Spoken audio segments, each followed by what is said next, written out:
On today's Newsmakers, I'm joined by Cara Kernodle, who joins us to discuss her daughter, Xana, who was murdered November 13th, 2022, alongside 3 other University of Idaho students.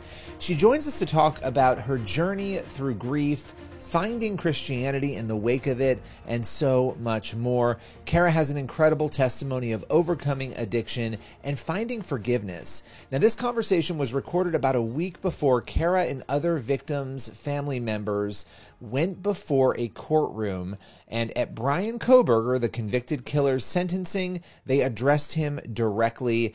Cara forgave him to his face. It was a very moving story that you can read about over at CBN News and FaithWire, but I want you to hear Cara's journey, again recorded just days before her appearance in that courtroom. With no further ado, here is her story. Cara, I want to really just thank you for taking the time to talk with me today. I know this has not been an easy journey over the last couple of years, and there has been constant media attention. Most recently, Brian Kohberger taking a plea deal, and in the midst of this, losing your daughter, and again having so much public attention. I want to get into your faith and into your journey and what this has been like. But I want to first start by talking about this plea deal. What was your initial reaction to it? Oh, I was shocked. I was actually up camping with our church, so we didn't have cell service. I had got the information because a friend of mine had gone up the mountain to check his messages where he could get a signal, and him and his wife had told me when he got back to our camp, and I was just very shocked and confused, because here we had this man who was proclaiming his innocence this whole time. So there's been a lot of questions surrounding the case this whole time. A lot of unanswered questions. It's been very confusing, and that alone I know is not of the Lord. So it's been very hard for me to just focus on the Lord, but I have. But when I found out, my initial reaction was a little bit angry, because I just felt like it was just too easy for him to just admit that he did it and not have to give an explanation or answer our questions. And here we have been planning on going to this trial, and that's not something you look forward to. Yeah. But I think that all of us were wanting answers, and so the trial maybe was going to answer some questions. And so you feel kind of cheated. Yeah. So that was my initial reaction. But I know that the Lord had me right where I should be, around my church family. And my pastor was up there. One of my pastors, John Padula, was up there, and him and his wife came around me and prayed for me. And my church family was able to pray over me. And the Lord is just so good in helping me to understand that it's okay that I don't know everything. And that likely is for my protection. So I may never know all the answers that I want. I may never know. And I know now that that is God's protection, and that even if I were to know why he did it or all the details, what is it going to change? Is it going to make me feel better? No. It's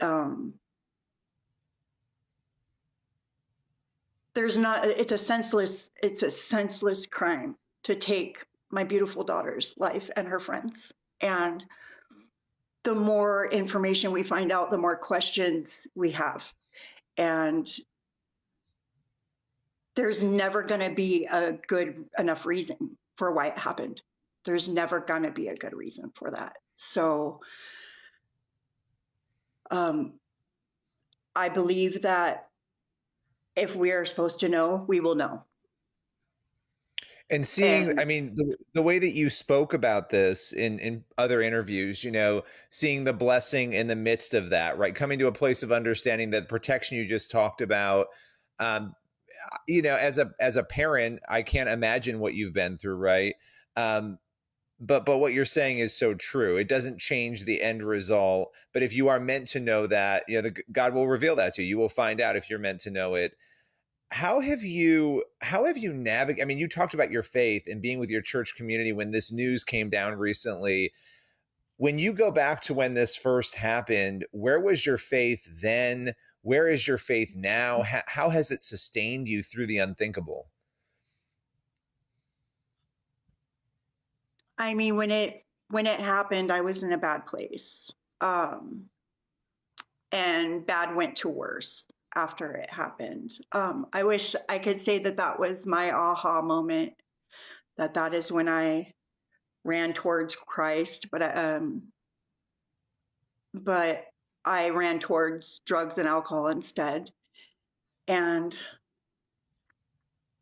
ended up getting to a place where I knew that I was either going to die living the way that I was, or I could draw close to Jesus and surrender and change my life and hopefully be able to show others Christ through this trauma that I've experienced, and the Lord is walking me through.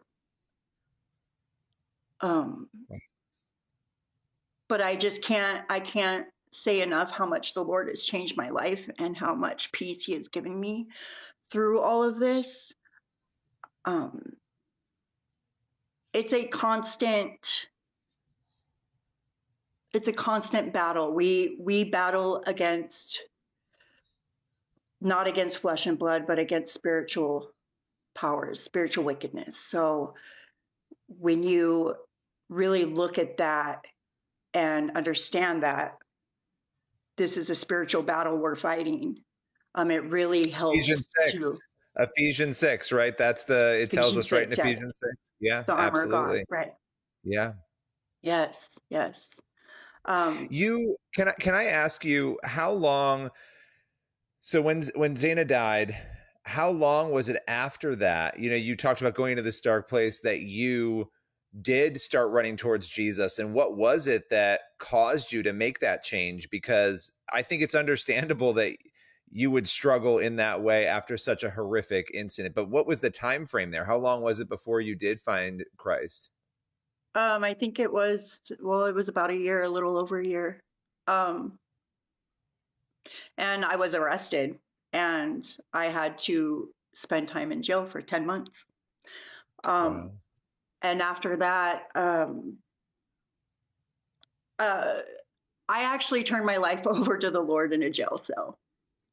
Wow. But I can't explain it. Once I did that, it was like I was free. I was just filled with such joy and peace when I finally surrendered to God and decided that I was going to fully surrender and do it His way and not mine anymore.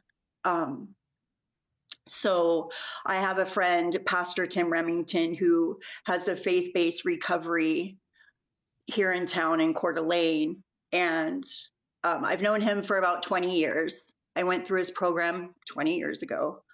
Him and his wife and his family are just wonderful people, and they just have a true heart for the Lord and for helping people in recovery, getting out of addiction. So I contacted Pastor and asked him to be able to go through the program again. So when I was released, I went through his program, and it was 3 months. And he has a ranch house out in the country where basically it's just a beautiful program where you are fed the word from sun up to sundown. every day and with no distractions. Wow. So that was huge for my healing, for me to come to a place of healing and to begin forgiving. And so it's been 18 months now. I've been completely sober. I do not smoke cigarettes. I don't take medication. I am Thank God. completely free of Wow. every bondage through Wow. Christ. And there's just no other answer for that except for Jesus. Wow. I mean, I didn't know all of this about your backstory, right? When I reached out to you and we talked about doing this interview, I didn't know all of those struggles. I knew that you had been on a national stage because of what had happened to your daughter and this horrific story and that backdrop of everything you were going through, just to sort of ask you, before Xana's death, before these murders, were you struggling? Were these things, it sounds like that these were things that you did struggle with at different points throughout your life. And Yes. were you in the faith before in any way? Were you going to church? Even though you were in those struggles before all of this, what was your spiritual life like beforehand? It wasn't very good. Yeah. I was raised in church, but um, I had fallen away from the Lord for many years and chose to live in my own way. So I had my ups and downs where I went to church and thought I was doing good, but I was always holding on to something of the world. I was never completely surrendering to the Lord. Um, and I really believe that it just has to come to a place in your life where you're willing to just stop doing it your way and surrender fully to the Lord. Um, his way is so much better, and it truly is freeing. I think people get scared when they think of recovery or they think of surrendering everything to the Lord because we want to hold on to those things, to our anger, to our bitterness, to our addictions. And that's the enemy. We get comfortable in our sin or in our feelings, and the Lord just wants to take them from us, and he wants to fill us with his peace and his love. And it's truly freedom. That's freedom. Well, and when you found out this news, when this horrible event happened, and it made national news immediately. So this, I can't emphasize this enough for people who don't understand. When there's a trauma, losing a child is the most traumatic thing that can happen to somebody.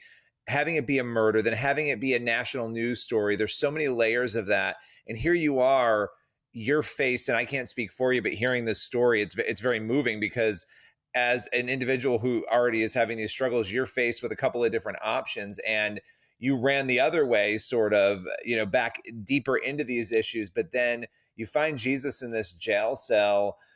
You talked about peace, you talked about forgiveness. Let's talk about the forgiveness piece, because here you have a situation where a person is claiming they're before this plea deal that they're innocent. You're not being given reasons. How have you dealt with forgiveness? How have you gotten to a place of forgiving somebody who hasn't asked for that forgiveness? Because it's not for them. It's I'm sure he could probably care less if I forgive him. Um, it's not for him. Forgiveness, the Lord asks us to forgive, and he does that so that we don't have to hold on to that bitterness and that anger and that hate, because it will destroy you. Um, and it truly was destroying me.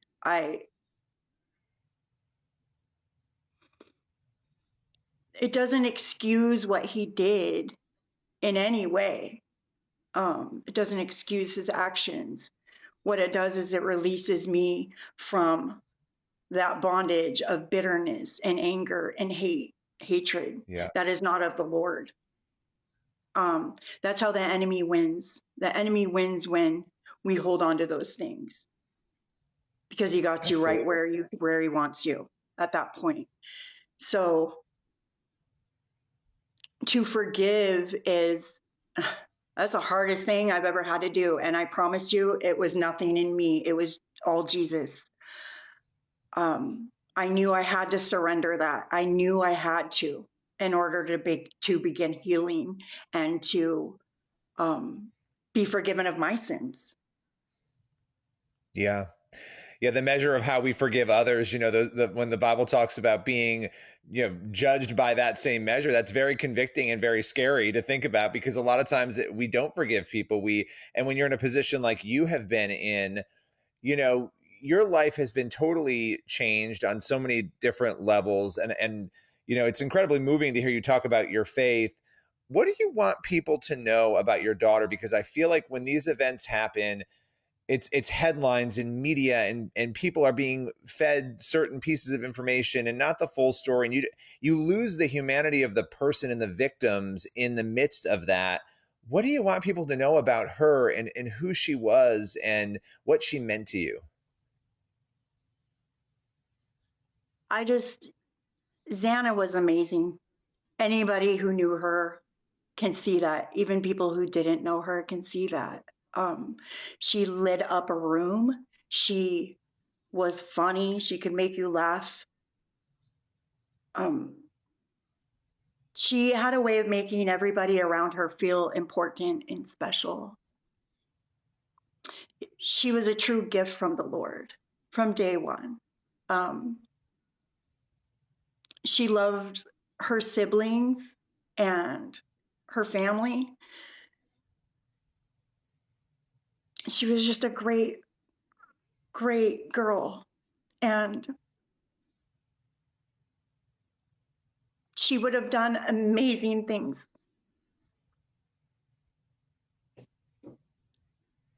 And she's missed terribly. And I regret not telling her more how much she meant to me. I regret not being present in her life more. But I know that the Lord holds her now. And I know I have that hope of seeing her again. And I know she's safe in his arms now. Too soon, but I Absolutely. know where she is. And Yeah, that's the best absolutely. comfort that I have.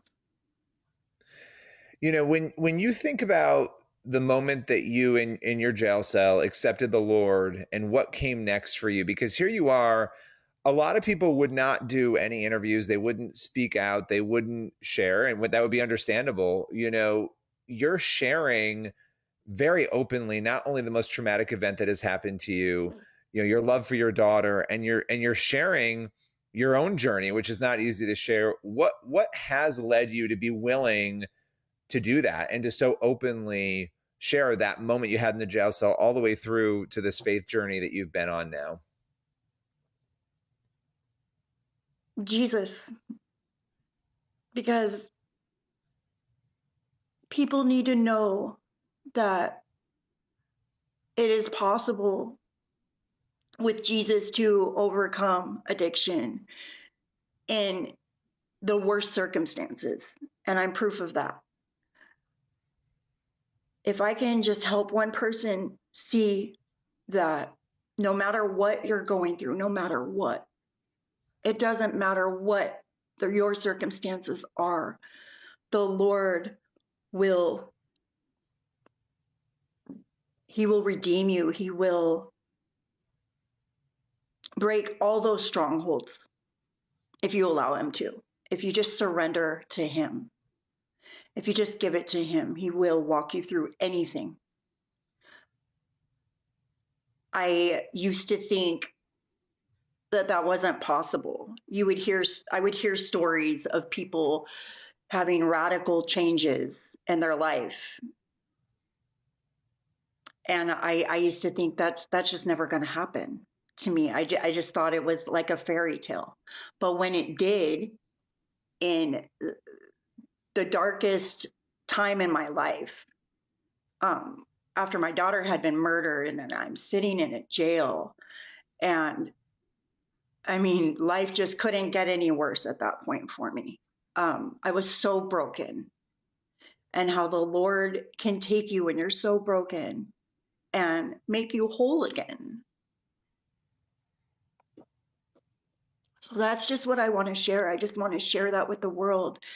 And it is hard. It's not something that, you know, this platform isn't something anybody ever asks for or wants.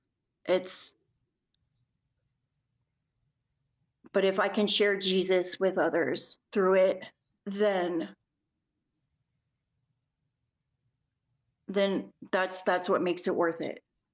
Because I just want others to know how much Christ loves them. He's not a respecter of persons. It's not just for me. He can do this for anybody, no matter what your circumstances are. So that's what I would like people to know. Well, I want to thank you for sharing, because I didn't know that we would go into so much depth in your story, and I'm really glad that we did. I think you're incredibly brave on so many levels. I think it's incredibly difficult to change your life, but anything is possible with Jesus. And just as you're saying, it is so true. It's incredibly difficult to forgive. Anything is possible with Jesus, especially when you've gone through what you have gone through. And you getting on here and sharing your story and being so vulnerable so that you can help other people. There are people out there listening or watching right now, whether it's them or it's a relative, a loved one, a friend, who are going through what you were. I just thank you for sharing about your daughter. And, I guess the final thing I will ask you, what is next now? Because this plea deal is there, this opportunity for peace. What's next in your life when it comes to this chapter? Is this chapter now closed? Do you move forward? What happens next for you and your family? Well, I pray for restoration in my family. Number one. Also, I just want to share, I want to keep sharing my story, Xana's story, because it's so profound what Christ is doing. And he's not done yet. He will be glorified in all of this. And I believe in a lot of ways he already is. So if I can just keep sharing what the Lord has done in my life so that I can help others who are caught in bondage of addiction or bitterness or unforgiveness or any of those things that we hold on to that keep us from Christ. And I just want to help people get to know who their Savior is. If I can just point them to Christ. Well, I love that. And you're doing a beautiful job of doing that by sharing your story. I appreciate you joining us today. That's all for today's Newsmakers. Make sure you head on over to the CBN News YouTube channel and cbnnews.com for more of the news you need to read. We'll see you again tomorrow.